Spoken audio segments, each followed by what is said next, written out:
Hello everyone, welcome to my first top 5 collaborative video, and today myself and Dillon will be talking about the top 5 greatest 70s movies of all time. So Dillon, I'm happy to have you on the call here today. Happy to be here once again, Sonny. Thanks for having me. It's actually quite an exciting video we've got Yeah, planned. definitely. It's my first time ever doing anything like this as well, so excited to do this sort of countdown of our favorite 70s movies, and it'll be exciting to see what you've got picked and vice versa. I'm excited to see the discussion really Yeah, unfold. definitely. It's one of my, well, I say one of my, it is my favorite decade in cinema, so I'm definitely looking forward to this and interesting to hear your top 5 very soon. So just before we start the call, a quick introduction to myself. The the channel that I have on YouTube, it's called Hollywood Town. There we go. So I do movie reviews, video essays, and discussion videos like the one we're doing today. So if you guys are interested in seeing similar videos like this, feel free to hit the like and subscribe buttons. It'll definitely help me out. And yeah, if you want to follow me on Instagram, Twitter, I'll post all those links in the description below. So Dillon, I'll hand it over to you now. Anything you want to plug in terms of social media and your channel, go for it. Sure, thanks. Of course, yeah. Once again, my name is Dillon. I have a YouTube channel called the Popcorn Podcast where I do very similar sort of videos to Sunny here, movie reviews, video essays, all that sort of good stuff. So, of course, if you are into movies, which I think you are, if you're watching this video, you can hopefully find some stuff you like over there. Once again, it's called the Popcorn Podcast. My Instagram is very much the same.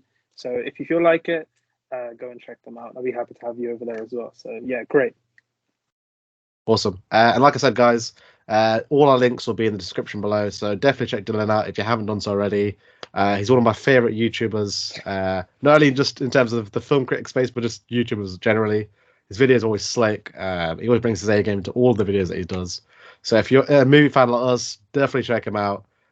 He's doing some great things, and he will continue to do going forward. So definitely check him out. Thanks, man. Cool. Appreciate that. So just to give you guys a feel for the structure of the video, so we'll each take turns to do our top 5 70s movies of all time.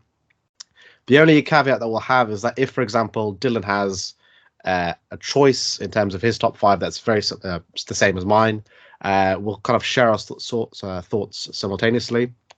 That will be the only sort of caveat in terms of going back and forth. But apart from that, we'll just take it in turns to give our thoughts on our favorite movies of the 70s. So, Dylan, I'll hand it over to you now if you want to kickstart the discussion in terms of your 5th spot for your favorite 70s movie for that particular decade. Great. So at my number 5 on this list is Richard Donner's Superman the movie of 1978. This film, I first and foremost have to say, I don't think is a perfect film. I think there are quite a few issues with it. Some of the effects don't hold up as well when compared to some more of these films that I'm sure we're going to be talking about. I don't think it's a masterpiece or anything like that. But the reason it's on my list and the reason it sort of just beat out a lot of the honorable mentions that I have, even though they are technically better films, is just the sort of, I would say, the personal connection I have with this film.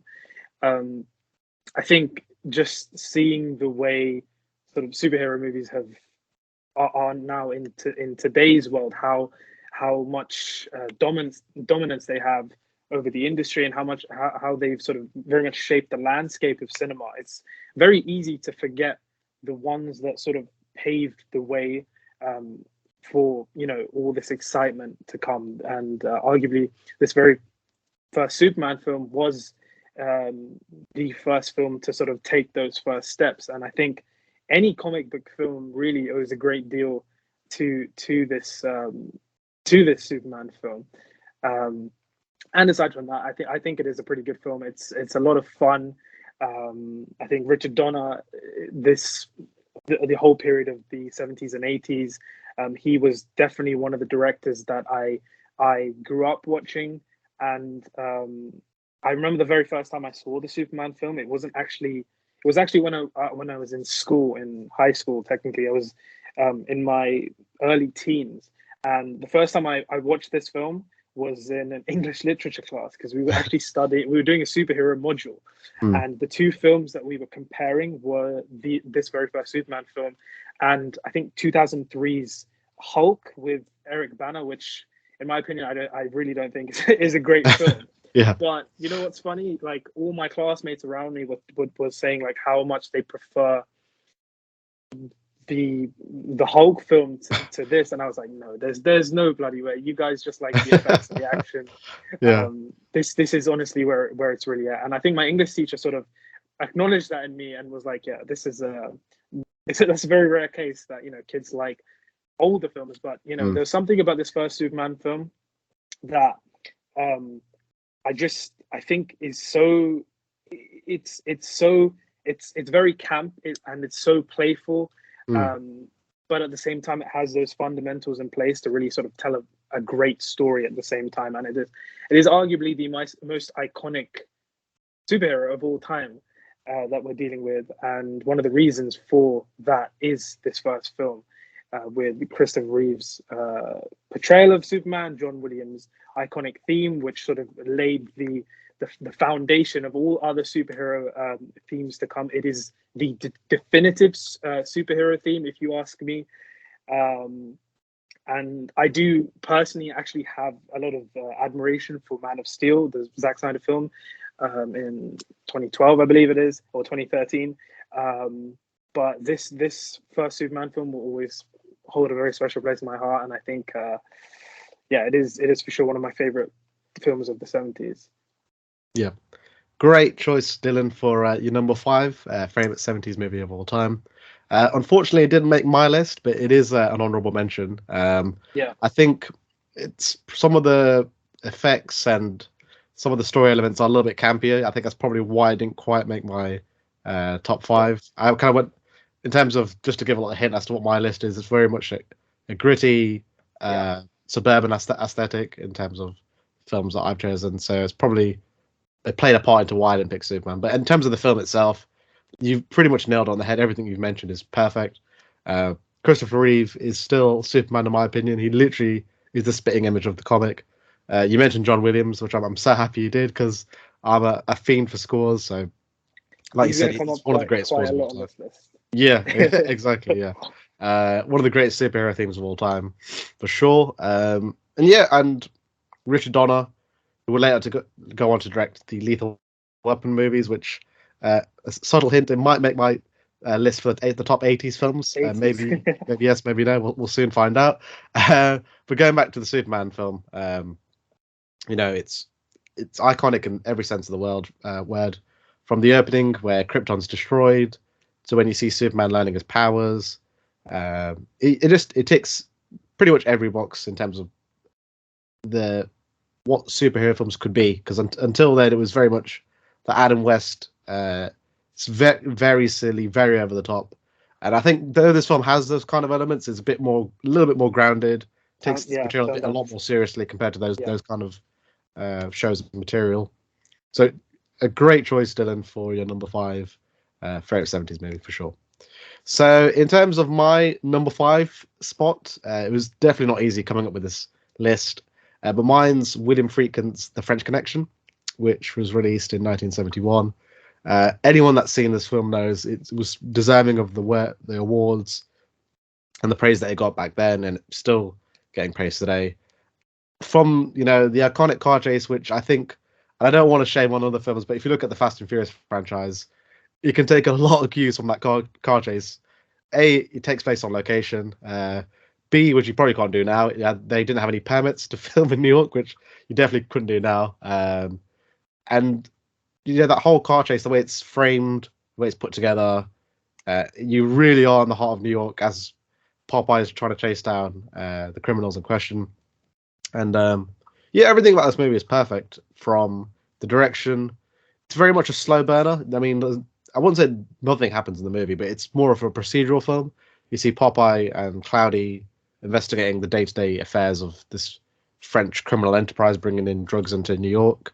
The score from Don Ellis, I love. It's very jazzy, very much gritty, very appropriate for the era of the film. And Gene Hackman, who won the Oscar for this film as Popeye Doyle, his performance is so iconic. It's very much the grunt, angry Gene Hackman that we've come to know for him as an actor. But yeah, I love this film. It's one of the greatest crime thrillers of all time, and that's one of the reasons why it made my number 5 spot. So, just curious to know, Dylan, did this film make your list, or would it be more of an honourable mention? I've got to admit, Sonny, I've never seen The French Connection. Okay, fair enough. But as soon as you hear Gene Hackman's name come up, he's of course in Superman as well. He's an actor that he's one of the best actors of that whole period for sure. Definitely. Of course, this film has been on my watch list for a long time, so very much looking forward to checking it out. Definitely. And I see that you've made a Fast and Furious sort of reference, which I didn't really see coming. But you know what? I'm interested to check out this car chase. Yeah, definitely.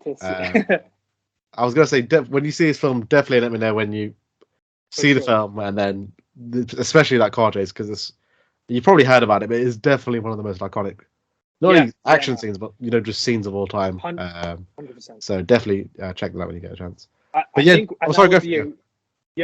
wanted to say, I just think now would be a great sort of moment to say to you guys, the 70s really isn't my forte. I think it's such a great decade for cinema, and certainly one of the most important. But admittedly, I'm a bit ashamed of this, but I haven't seen too many 70s films. I've seen quite a fair few, but definitely not as much as I think I should. And it's definitely a decade that I'm going to invest more time into, for sure, moving on. Yeah, definitely do when you get a chance, Dylan. It's for me, it's the 70s. I think, though I love the other decades that followed, I think there's something really special about this decade where kind of creatives were given free rein almost to do what they wanted, which I don't think it's very rare that you see nowadays. Yeah, I think that is something that's a common sort of feature that we're going to see a lot throughout, I'm sure, our list here. The creative freedom that directors were given at that time, as opposed to, say, for example, now. So yeah, definitely. Yeah, but great choice, Dylan, for your number 5, and obviously with mine, it was not easy, picking The French Connection, but it was a film that had to make the list just because of all the reasons that I mentioned. So Dylan, I'll hand it over to you now, just to give your number 4 choice for the folks watching, and some of the reasons why you picked this at number 4. So my number 4, a lot of you might be surprised that it's actually at this position, but like I said, it was such a hard list to make. But my number 4 on my all-time favorite 70s films is none other than Steven Spielberg's Jaws. Came out in 1975. Just before we get talking about it, Sonny, is it on your list? Is it not on? Okay, it is on your list. Oh no, sorry, I was going to say it's an honorable mention. Surprisingly, it's an honorable mention. Okay. Yeah. So yeah. Sure, no problem. Well, I guess the first thing I sort of want to say is Steven Spielberg is one of my all-time favorite filmmakers. He's maybe even my favorite filmmaker of all time, and of course, this was the first sort of film that he really sort of got to, put his stamp on and start his path to greatness, so to speak. Yeah. And a lot of people have called Jaws his masterpiece. When you consider how many great films this guy has done, it's difficult to call one film a masterpiece from him. But just going back to Jaws as a film, this was the first sort of summer blockbuster. And it's very iconic for that reason, but also, of course, first and foremost, it is such a great film, and I think from a filmmaking perspective, considering the amount of production issues that were that this film had to undergo, they used the animatronics for the sharks, and that didn't really go to plan a lot of the time. It really forced Spielberg to sort of get out of his comfort zone and sort of strip him down to his sort of his directing style at its most raw, and just the way the whole film is shot was one of the first films that I looked at as a kid, And I asked how the hell did they manage to film this? So much of it is out in the ocean, out at sea, and just the way that Spielberg is how he's forced to become so innovative with the camera, placing it underneath people swimming, and just sort of, it was the first time the camera sort of felt like a character in the movie itself. Of course, that is the purpose of it, sort of to be the sort of the eyes of the shark, so to speak, and just that decision not to reveal the shark for so long in the movie, to keep that suspense right throughout the film, I think is such a clever choice. Of course, we can't talk about Jaws without, of course, mentioning John Williams' iconic theme for it. You take the music out of Jaws, and it really is not the same at all. And it is such a simple piece of music, but at the same time, it's so effective. And yeah, I'm a huge fan of Jaws. I watched it when I was quite young as a kid. Admittedly, Jurassic Park was the first sort of Spielberg film that I got that I absolutely loved. And watching that film, it isn't as violent as Jaws. So when I did finally get around to watching Jaws, I was watching it as a kid, seeing sort of the violence and the gore and the blood. I'm not even gonna lie, it did scar me a bit. I did have quite a few sleepless nights. But yeah, what else can I say here? And it's honestly one of the greatest. There's so many genres that this. It's part horror, it's part drama, it's a bit of everything. And yeah, I think just from the opening scene itself, which is so effective, till the very end, I just love how simple the premise of this film is. It doesn't try to be anything that it's not. It's very self-aware, and I just love the fact that at the end of the day, when sorry, one sec. There's someone calling me. I'm trying to get rid of them. No worries. Sorry. Yeah, you're all back. Okay. What do you know where I cut off? You're talking about Spielberg and the direction of the movie. Yeah, I just love how simple the premise of Jaws is. Just it's very self-aware. It's not trying to be anything incredibly ambitious. It's just a very simple film. And I love the fact that when Chief Brody and Richard Dreyfuss's characters, they make it out of the attack at the end, and they manage to get to shore, the credits just start to roll and it just ends. There's no drawn out scene where Chief Brody goes back to his family or anything like that. It's very self-aware, and it's so effective in what it tries to do. Yeah. Great choice, Dillon, for your number 4 favorite 70s movie of all time. Surprisingly, for those of you that know me on the channel, I'm a Steven Spielberg fanatic. Dillon will know this very well. You could say that. Yeah. I contemplated putting on this list, but for me, not that it's a bad film, it's a great film, one of the greats of all time. I didn't grow up on this film, and a lot of these films that I've put on the list, it's a combination of it's great films, but I think there's going to be an element of bias and favoritism in Definitely whoever compiles their favorite movies of all time for any particular decade, and that definitely played a huge role as to why I didn't pick Jaws. Not so much that it is not well directed, because of course it is. The score's iconic, but just from a nostalgia point of view, I think for me the first Steven Spielberg film that I saw was Catch Me If You Can, and that was like the early 2000s. So by that point, he was well into his like 20th or 30th year in the industries by then. So. But yeah, everything you said, Dylan, is spot on about Jaws. The score, direction, the story, such a simple premise, but it's the way it's executed. I think this is where I think modern blockbusters fail. They kind of convolute the plots, the runtimes are really bloated, and they really lose track of what the movie's actually about.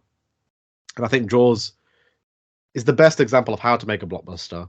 I think studios in the years and decades that followed Jaws kind of tried to copy the formula, with varying degrees of success, as we know. Some good, some great, some really bad, which we won't bother mentioning the crap films that came out following Jaws. But yeah, like you said, it's definitely one of the greatest films, not only of his career, but of all time. And yeah, just a great choice for your number 4. So just to give my number 4 spot in terms of my favorite 70s movies, it's actually Taxi Driver, directed by Martin Scorsese, starring Robert De Niro. This is a film that I probably saw, I think, around college or university term. when I was really getting into films, and this movie is so atmospheric. It's just seeped in this sense of dread and like unjust city that Travis Bickle lives in. I mean, the opening frame alone, where you see the smoke coming out of the city, and you see Travis Bickle in his taxi, and you hear the famous theme from Bernard Herrmann, who sadly it was his last score, but he went out with a bang. If you're gonna go out with a final score, you know this is the one, I suppose. But where I really connect with this film is the character of Travis. He's very multi-layered. He's a war veteran that we learn very early on at the start of the film. He has PTSD. He's very much a loner character, but where we connect with him is his view on the world, which, if you really think about it, I don't get too political, but the world that we live in today is not too dissimilar or not far away from the world of Taxi Driver, with all the problems that we're living at the minute. Just a really well-paced story, and it's very character-driven. I think where my favorite Scorsese films are the one where it's very character-driven. That's really his strength. Not so much plot, because I think his plot always serves the characters, if that makes sense. And this is a really great example where we're just following the life of Travis Bickle and going through the trials and tribulations of his life. Be everything about this film, from the direction, the score, cinematography. I mean, my word, some of the shots that you see in this film was like, it's literally like a piece of artwork that would be perfect in a museum, let alone in a movie theater. So that's some of the reasons as to why I love Taxi Driver and why it made my number 4 spot. So just curious to know, Dillon, did this make your top 5 list, or was it more of an honourable mention? It was one of the films that I was very much considering putting in my 5, but it did make the honourable mentions. Sure. Yeah. I think Taxi Driver it's definitely my top 3 Scorsese films, if not top 2. Yeah. I think it is the ultimate sort of character piece film, maybe the best ever. And Robert De Niro's performance as Travis Bickle is just one of the most, firstly, it's incredibly iconic. You talking to me, that line is just said like everywhere. And just what he and Scorsese were able to do. Of course, this was quite early on in Scorsese's career. So like Steven Spielberg with Jaws, it was him as maybe one of his most raw as a director, and very much stripped down. Yeah, I think you nailed on hit the nail on the head with why so many people love this film. It's very atmospheric. The score is great. I rewatched Taxi Driver about a year ago, I think, and one of the things I just love seeing whenever I come back to Taxi Driver is Martin Scorsese's little cameos here and there. That was brilliant. I think there was one where he was sitting on some steps somewhere, but there's also the one where he's, of course, the driver. Oh no, not the driver. Sorry, the passenger. The passenger. The passenger. Yeah. So yeah, that's always a little fun nuance that I like seeing whenever I revisit Taxi Driver. And I think it's one of Scorsese's best, for sure. Yeah. Great to hear your thoughts, Dillon, on Taxi Driver. It's one of those films where it kind of gets better as time goes on. Absolutely. It ages like a fine wine. It's one of those films where I think we had this conversation recently where, for me, the film that stands the test of time is rewatchability. If you can watch it over and over again, or more to the point where if you happen to stumble upon it on TV and you're happy to let the film just roll, that's always a sign of a great film. No matter where it is, if you're happy to see it at that point, that's always a great sign that you're watching, a classic, I suppose. But yeah, great to hear your thoughts, Dillon, on Taxi Driver. Great choice. Yeah. So, Dillon, I'll hand it back over to you now just to hear your third favourite film of this particular decade and some of the reasons as to why it came in at number 3 for you. So, my third film is it might be quite a controversial film, seeing since that it's only at number 3. Sure. It is, of course, Francis Ford Coppola's The Godfather. Interesting. So I'm assuming by your reaction, it is a little higher on your list. I'm not too sure. Yeah. So, without spoiling anything, it's a little bit higher. Yeah. Okay, so perhaps maybe we should wait and talk about it when you reveal, of course, what came off your list. Whatever's easiest. Whatever's Because easy, I'm more than happy. I know it's one of your all-time favorites, so Sure, I'll yeah. definitely let you take the reins on that one for sure. Yeah, no worries. So yeah, as Dylan was mentioning, in fact, we'll save our thoughts for The Godfather when we get to when it comes to my choice on my on the list. So in terms of my number 3 spot, this is a classic. No one's going to dispute this film. It's one of the greatest films of all time. It's Star Wars: A New Hope, which at the time was just called Star Wars, but retroactively A New Hope. One of the greatest blockbusters of all time. I think few fans, unless you're a Star Wars hater, which I don't know why you would be, but this film is deserving of everything that it received at the time and is still getting now. George Lucas had a vision that was very much inspired by Flash Gordon, the campy sci-fi elements of yesteryear, Dune as well, which I'll throw that in there as well. A lot of influences from the book Dune find its way into Star Wars.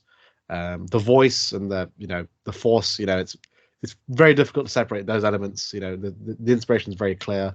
But going back to why I love this film, it's just so out there. At the time when George Lucas was trying to ship this movie to different studios, they were saying to him, "What is this? We don't get it."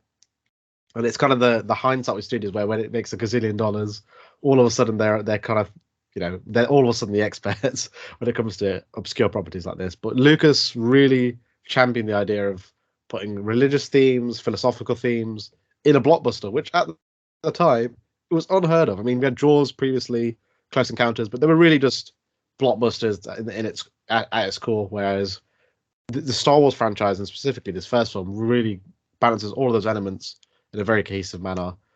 Even the scenes with C-3PO and R2-D2, where they're just in the desert, that's unheard of. You're following two central characters that pretty much for most of the first act, and they're just two talking robots. Which I think now, if they did this now, they would have to throw in a human character just for fear that audiences will get bored. But knowing the genius of George Lucas, he really champions these ideas of creativity and just gives it to you in all of its glory. A couple of the other notes that I had, one of the great story arcs of all time in Luke Skywalker, the journey that he starts at the beginning of A New Hope. And I have to mention the binary sunset moment where he looks at the twin suns, one of the greatest cinematic moments of all time. I'm sure many of you will agree. The special effects were some of the greatest of all time. Some of it's a little bit outdated, but I mean, the opening shot of the ship, which climbs over the screen. I can only imagine if you're in a movie theater in 1977, just the sheer excitement, because I suppose no one's ever seen VFX on that sort of scale, certainly at that time. And yeah, all the characters from Luke Skywalker, Han Solo, Princess Leia, all iconic. Of course, can't not mention Star Wars without mentioning Darth Vader, the greatest villain probably of all time. Weirdly, there was a different actor in the suit, but James Earl Jones voiced Darth Vader to perfection, might I add. But yeah, those are some of the reasons as to why I love Star Wars and why it made my number 3 choice. So Dylan, curious to know if this made your list or if this was an honourable mention. Yep, this absolutely did make my list. It is awesome. It is a bit higher up, I will say. But yeah, I think once again you gave a really good summary as to why this film is just so special. It's a very special film to me. I absolutely love Star Wars. And look, say what you want about George Lucas when it comes to the prequels, and his direction and whatever, but he is honestly one of the greatest storytellers cinema has ever known. And I think what the first Star Wars film, A New Hope, does is really establish the classic hero's journey, the classic battle between good versus evil. It is very straightforward in that sense, and that is why every time I come back to this very first Star Wars film, there's a magic that I cannot escape. It makes me feel like a kid again. John Williams theme. Sorry, John Williams. He's going to be the most repetitive name on this in this entire video, because and for good reason. And for good reason, for sure. Arguably his greatest score is in this very first Star Wars film, and it is George Lucas has gone on the record by saying Star Wars is very much a space opera. So just to see how sort of instrumental John Williams is to this story, can't be understated. And of course, it's given us some of our favorite actors, or my favorite actors: Mark Hamill, Carrie Fisher, Harrison Ford. That trio is just iconic. Some of the most lovable non-human characters, like C3. I don't want to say C3PO. I know he's a very controversial, lovable character, but R2D2, Chewbacca, arguably the greatest villain of all time, Darth Vader, like you mentioned. Just everything about this film is just very special. And I know the franchise has gone its way, but I think one thing that no one can really take away from this series of films is that very first Star Wars film, or the very first two Star Wars films. But of course, we'll get on to Empire in a different video. But Yeah. this is the one that started it all, and yeah, it's a really special film for me, for sure. Yeah. Everything you said, Dylan, is spot on about Star Wars. You know, you mentioned the iconography and the visuals, characters, the direction. It really is a perfect blockbuster, and of course, Empire, one of the great sequels of all time. Return of the Jedi, not so much, but you know, this particular film really set off the whole generation of merchandise. Yep. The word franchise, I think you could argue Jaws started it off, and I suppose to a lesser extent, Close Encounters. But for me, Star Wars, without Star Wars, the word franchise and spin-offs and prequels, it would not exist, let's be honest, without Star Wars. It's really the film that kickstarted it all off. The good and obviously the bad as well, but the film itself is so iconic, and every frame is literally, I don't think there's a single scene or moment in this film that's boring. It's just everything is perfect. But yeah, great to hear your views, Dylan, on Star Wars: A New Hope. So, Dylan, I was going to say, you're more than happy to give us your number 2 choice in terms of your favorite 70s movies. So my number 2 choice, I went with Ridley Scott's Alien, Great choice. 1979. I think this is undoubtedly the gold standard for sci-fi horrors. It's not just one of the best sci-fi horrors, but one of the best horror films. I don't want to say one location horror films, because it isn't one location, but most of the film does take place on the ship, and there's that already from the get-go, there's a sense of claustrophobia. And just one of the things that instantly comes to mind when I think about Alien is the set design for it. The ship feels like it's got history. It's very lived in. Everything has this very dirty and gritty texture to it. And it's something that you don't really see nowadays when films, sort of with sci-fi films today, because there's obviously CGI and things like that filmmakers tend to rely on. But I just love the fact that, you know, these were real sets that were built, because it really gives the film an authentic and realistic feel to it, even though it is, of course, a sci-fi film. I think the xenomorph for Alien is one of the greatest sort of fictional characters, or I don't say character, monsters designs just ever. I think I watched Alien sort of going into my teens, and still to this day, it is an incredibly incredibly suspenseful film from beginning to end. Really, there's a really eerie sense to the story here, and of course, I can't talk about Alien without mentioning Sigourney Weaver as Ripley. She's probably my favorite female heroine of all time. Of course, Aliens, the sequel, does play a massive part in that. But just this very first film establishing sort of who she is and how she operates as a person, how she's able to keep calm and do and use logic. And yeah, I love watching Sigourney Weaver in this role. I think this is the role she was born to play. One of the scenes that, of course, come to mind with this film first is the iconic chest burster scene, which every time I think about it, it just, you know, it sends shivers up my spine. And of course, that scene when they were filming, the actors around John Hurt when this was happening didn't actually know that was going to happen. So their reactions are very much not acting. They're very real and authentic reactions to it. yeah, I just think Alien is another timeless classic. Like very like all the films we sort of discussed on this list. I think there's something that always pulls me back to this film. And I'm a huge fan of horror films, and I think there are very few that can sort of even compete with this with this first Alien film. And I think for me, it is my favorite Ridley Scott film. I know he's done Gladiator and other films that he's very well known for, but for me, this will always be the definitive sci-fi horror and my favorite Ridley Scott film. So Alien at number 2 for me. What about you, Sonny? What do you think about? Yeah, so it's a little bit weird on my part because I've only seen Alien, I think, once, maybe twice at a push. So from what I remember, it's a great movie. Like I said, Sigourney Weaver, the performances are fantastic, and like I said, the gritty, claustrophobic aesthetic of the film that's one of the things that stood out to me when I watched it for the first time. But I think the reason why it's not either an honourable mention or on my list is I think it goes back to what I was saying earlier. I didn't really grow up with the film, and even when I did watch the film, I think it's a really, really good film.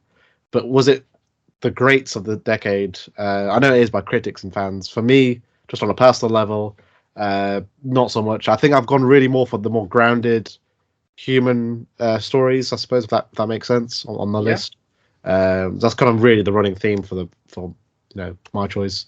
But at the same time, everything you've said is spot on about the film. The performances, the monster itself is so jarring, but in a good way. Like it really stands out when you see this monster come into the frame for the first time. And of course, Ridley Scott at the helm. He's I won't say he's the master of suspense, but he's a pretty close competitor to someone like Alfred Hitchcock, where they build up the suspense for a long time. You get it, and then it's almost a rush of adrenaline when you see the monsters and the crew fighting one another. But yeah, honestly, it's when I did saw it, a little while ago, I really liked the film. I really admired it, but not enough for me to make it, one of my favorite movies or top 5 movies of the decade. But apart from that, everything you said is spot on, and it's probably a film that I will rewatch as time goes on, and maybe, and who knows, it might make my list. But as it currently stands, that's cool. Have you seen, just out of interest, have you seen Aliens? Have you seen the sequel to it? So this is the thing that in the entire franchise, I think I've only seen Alien, as in the first Alien, and then Prometheus, which was ironically a prequel. So, which is it's kind of weird on my part because I've not really done it chronologically. It's just I've kind of started at the beginning and then skipped 5 films and then seen Prometheus. Well, technically, Prometheus is actually a prequel to exactly. It's not it's not that bad, but I just do want to say I think that a lot of people, they actually prefer Aliens to this first Alien film. It's not directed by Ridley Scott, but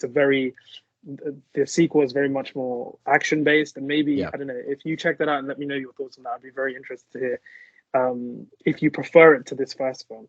So it's cool. Yeah, I definitely will do. And I think I probably will end up seeing Aliens 2. I think, if I'm not mistaken, David Fincher did number 3. Is that right? Or David Fincher did.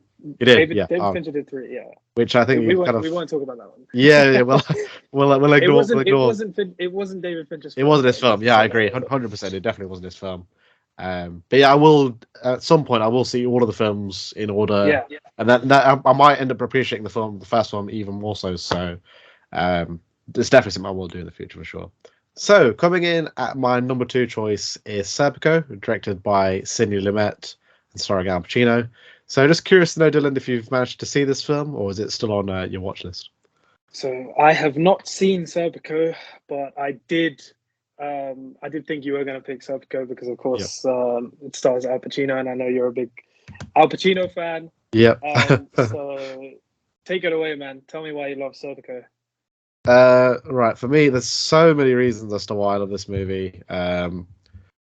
For me, the direction, Sidney Lumet captures this very gritty, down-to-earth New York that I think so many films in the decades and years that I've followed have really tried to replicate, but duplicate, but never replicate. And I think just in terms of the way he frames New York and the corruption, and it's a very slow burn of a film, but he really gets you engrossed into the story of Frank Serpico. Just a little reminder for those of you who maybe haven't seen the film in a while, or maybe you haven't seen it at all. It follows Frank Serpico, who's played by Al Pacino. He's a newly recruited police officer within the NYPD, and he kind of has to navigate not only being a newcomer within the police force, but also dealing with multiple layers of corruption within the police force. And this is a movie that I get really emotionally invested in terms of the story and the character, just because of all the crap that Serpico deals with every day.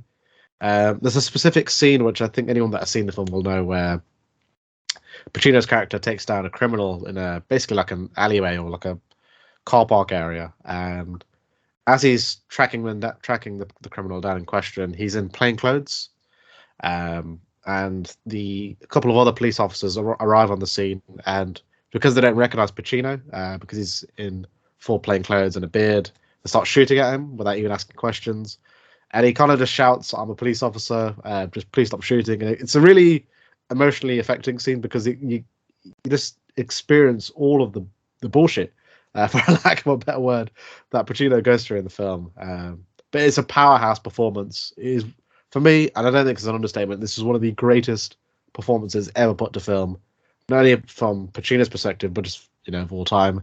He gives if you're an actor and you get a script like this, you're able to convey every type of emotion, from anger, sadness, happiness, you name it. It's all in this movie. And yeah, I think this is really a character-driven film first and foremost. And yeah, I love this film. I've got nothing but good things to say about it. It didn't quite make my number one choice, but you'll probably know why when I eventually reveal the number one spot. But yeah, they're just some of my thoughts on Serpico, and yeah, as to why I love it so much. My number one is, of course, Star Wars. I know we just spoke about it, but yeah, just it had to be Star Wars. There was no other film for me that had that kind of impact, and it's one of the most sort of frequent films that I come back to, and I have been doing so ever since I saw it when I was a kid. So for me, it was a no-brainer. It's Star Wars by George Lucas. Yeah. Great choice, Dillon, for your number one.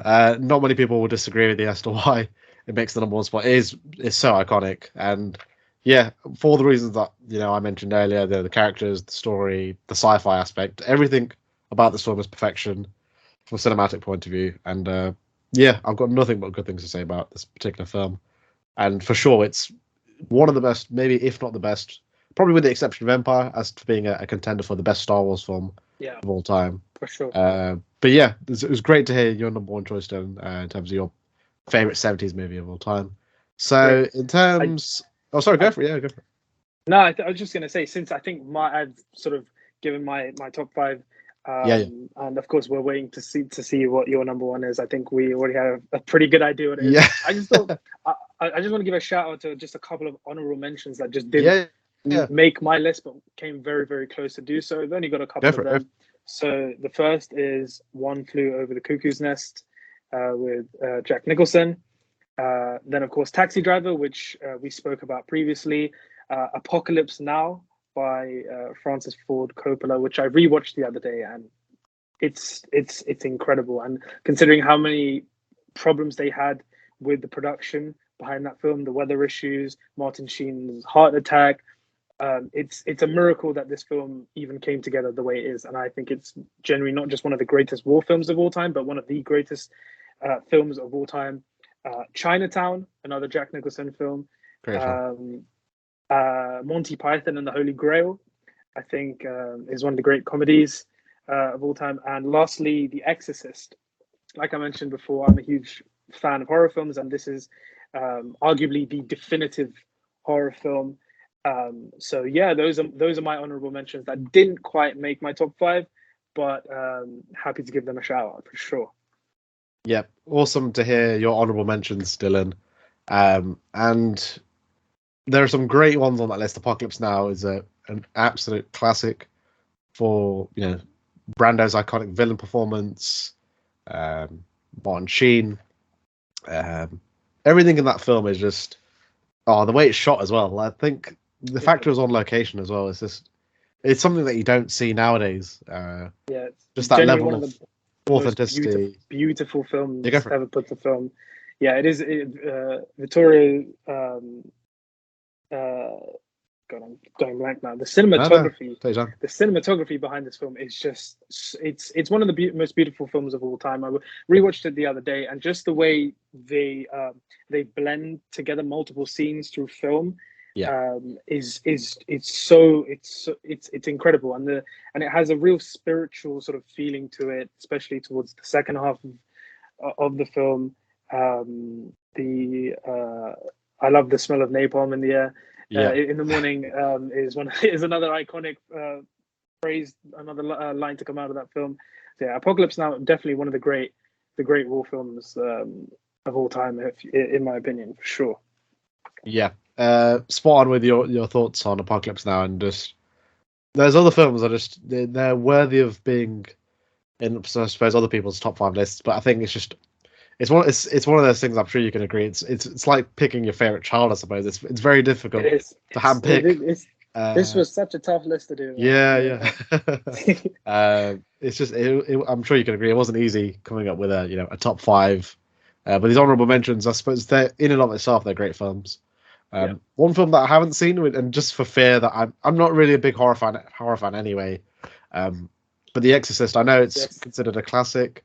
I do have it on my Skybox, which is like shameless plugging for Sky, I suppose.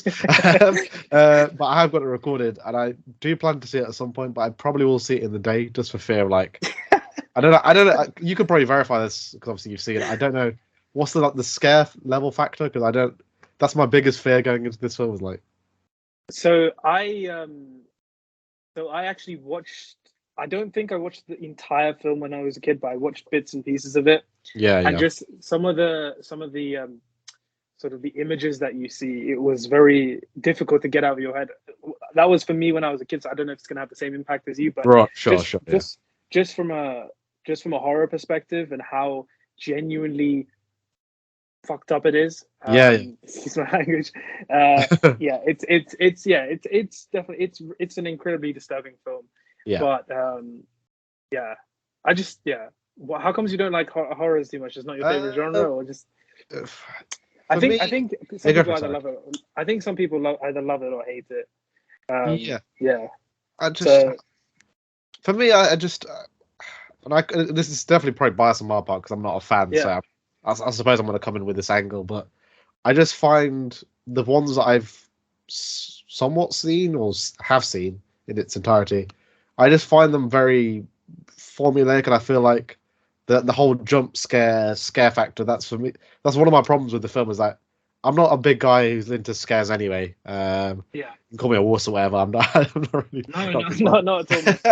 I definitely agree. I can definitely see where you're coming. For me, I get so frustrated with the horror genre. I think most of the time they're more misses than hits, for sure. Because firstly, it's the most visceral of genres. Definitely. And it's so difficult to actually make a horror film that genuinely frightens people and doesn't use typical sort of methods like jump scares to just get cheap reactions out of audiences. And whenever a film does rely on things like that, it always just rubs me the wrong way. And that's why films like The Exorcist and just quite a few others, for me, the ones that really do understand what it takes to sort of set in that fear factor, stand out a lot more, because they push past all the ones that really don't quite make it. But yeah, just let me know when you watch The Exorcist. I'd keep to know when you do. I think for me it's kind of like you're on a bridge and you're kind of crossing the board. I suppose it's the best real world example to give, just going over and just braving it, I suppose. So I think I will eventually, maybe before the end of the year, just to close out the year. So some way to be, I suppose, watching The Exorcist. Christmas Day. Exactly. But yeah, there's honourable mentions are great, and definitely great to hear your honourable mentions for sure, Dillon. Some of mine's just I'll throw some out there for the folks watching. The first Rocky, so iconic. Joe Rogan, I'm pretty sure he said at one point that it started the whole gym craze, really, that film. Because before then, leading men weren't really like macho-y esque. It kind of, before Sylvester Stallone, they were kind of clean cut, very slim, kind of Jimmy Stewart esque. They weren't really the brooding macho figures that you see nowadays, like The Rock, for example, or Vin Diesel. So Sylvester Stallone started a trend in that respect, but the movie itself is so iconic. Bill Conti's score, the da, da, da, when you hear it, it's so it's I'd go as far as to say it's probably as iconic as some of John Williams' works, just from a thematic point of view, just alone. And I think there's a couple of others, Apocalypse Now, that you mentioned. Fantastic movie. There's a whole documentary. I'm not sure if it's his wife, Coppola's, or his daughter. They literally film how the film was made from start to finish. I've not actually seen it, but the people that have seen it have said, if you are a fan of the film, you have to check it out. I need to check it out. Yeah, because I've heard it's some of the crap that went down when they were making that film. It was just crazy. But yeah, Apocalypse Now is a film that's on the list. The French Connection obviously is on my list. Just trying to think, there's others that are on there. Not too many that I think I've missed about, really. There's probably the only ones I can think of, Rocky and Apocalypse Now. But yeah, apart from that, it's interesting to hear honorable mentions and what misses the boat, I suppose, in terms of the final list. But yeah, great to hear your list, Dillon, for sure. So just to let you guys know, watching my number one favorite film of the 70s, if you haven't guessed already, and Dillon probably knows this as well, is The Godfather, the first Godfather, directed by, of course, Francis Ford Coppola, starring just a plethora of acting legends. Al Pacino, Marlon Brando, of course, as Vito Corleone, James Caan, who might actually be the most underrated performance of my film. He kind of gets scapegoated as the angry brother, but really there are somewhat layers to his character if you kind of read between the lines. Like he's acting in that way to appease his dad, I suppose, as to being the future head of the family. Going a little bit off track here, but going back to the film itself, this film, and I'm sure you could probably agree, Dillon, it redefined the gangster genre, because up until the first Godfather, it was kind of very stereotypical how gangsters were portrayed. Like when you're down, say, they had that very high pitched, very really bad stereotype of what Italian Americans sound, because they don't sound like that. If you've ever seen interviews with real life gangsters from that era, and even more recent gangsters, they don't sound anywhere near what Hollywood portrayed them to be. So when Coppola came onto the project, I think having an Italian American who understood the culture, really, you kind of see it in the final product. Just the opening scene alone, the wedding scene.